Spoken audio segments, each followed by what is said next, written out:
మాది ఎన్టీఆర్ డిస్ట్రిక్ట్ మైలవరం మండలం వెదిరిపడం గ్రామం సార్. మా నాన్నగారి పేరు గోపి, మా అమ్మగారి పేరు దేవి. మా నాన్న ఒక డైలీ లాబు సార్. మా నాన్నగారు కూలి పని చేస్తేనే మేము ఇంట్లో తినడానికి చదువుకోవడానికి సరిపోయేవి. మా అమ్మగారి వర్టిబ్రల్ కాలంలో L1 to L5 జాయింట్స్ అరిగిపోయి డిస్క్ ప్రాబ్లం వల్ల ఆమె ఎక్కువగా ఏ పని చేయలేరు, వెయిట్ ఎక్కువ లిఫ్ట్ చేయలేరు. సో అందుకు నేను చిన్నప్పటి నుంచి ఇంట్లో పని మొత్తం చేసుకొని చదువుకోవడానికి వెళ్ళేదాన్ని సార్.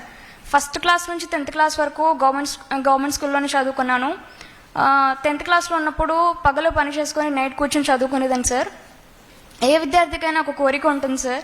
10th క్లాస్ అయిపోయిన తర్వాత చిన్నప్పుడు తెలియదు కాబట్టి ప్రైవేట్ కాలేజ్లో జాయిన్ అవ్వాలి, గొప్పగా పెద్ద పెద్ద కాలేజెస్లో జాయిన్ అవ్వాలి అనిపించేది.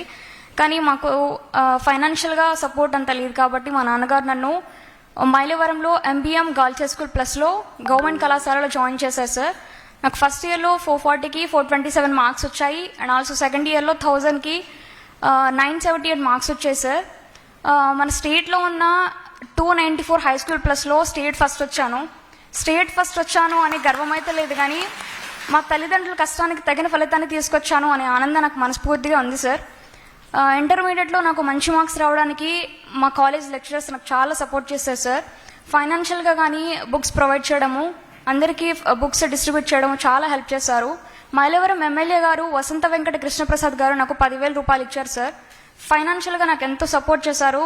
దాన్ని నేను అడ్వాంటేజ్గా తీసుకొని ఇంకా కష్టపడి చదవాలి, అది కష్టం అనిపించిన ఇష్టపడి చదవాలి అంటూ ముందుకొచ్చాను. ఎక్కడికి అసలు ఎక్స్పెక్ట్ చేయలేదు సార్ నా జీవితంలో. మన ఎడ్యుకేషన్ మినిస్టర్ నారా లోకేష్ గారితో ఇలా మీట్ అవుతాను, సన్మానం జరుగుతుందని అసలు ఎక్స్పెక్ట్ చేయలేదు సార్.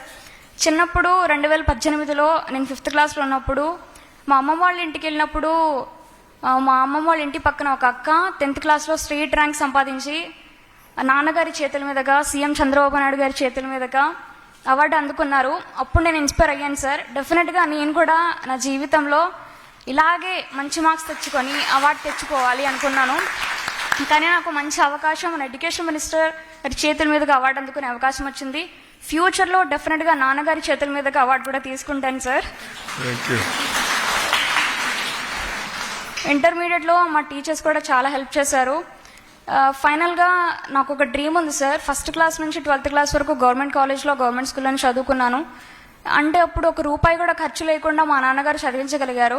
కానీ ఇప్పుడు హైయర్ స్టడీస్కి వెళ్ళాలంటే మాకు అంత స్తోమత లేదు సార్. సో మీరు కొంచెం గవర్నమెంట్ తరపున నాకు హెల్ప్ చేస్తే. I want to become a gynaecologist sir. మా అమ్మ కొంచెం హెల్త్ ప్రాబ్లం, ఎమర్జెన్సీ, ఏ టైంలో ఎలా ఉంటారో తెలీదు. మా అమ్మని చూసి నేను ఇంకా ఇన్స్పైర్ అయ్యి డెఫినెట్గా నేను డాక్టరే అవ్వాలి అనుకున్నాను. ప్రతి ఒక్క విద్యార్థి గోల్ వెనుక ఒక రహస్యం ఉంటుంది. మా అమ్మగారిని చూసి నేను డెఫినెట్గా డాక్టరే అవ్వాలి, నా ఆక్యుపేషన్ డాక్టరే అవ్వాలి అనుకున్నాను.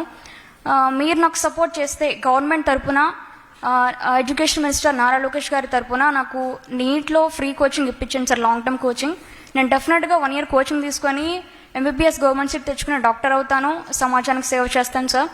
Thank you for giving opportunity sir. This is the great and meritorious opportunity in my life. Thank you, sir. Jai. Thank you. తప్పనిసరిగా చెల్లె బాధ్యత నేను తీసుకుంటున్నా. ఇద్దరు అడిగారు, that's my responsibility. I personally take care of it. కానీ బాగా చదవాలి. Thank you. గౌరవనీయులు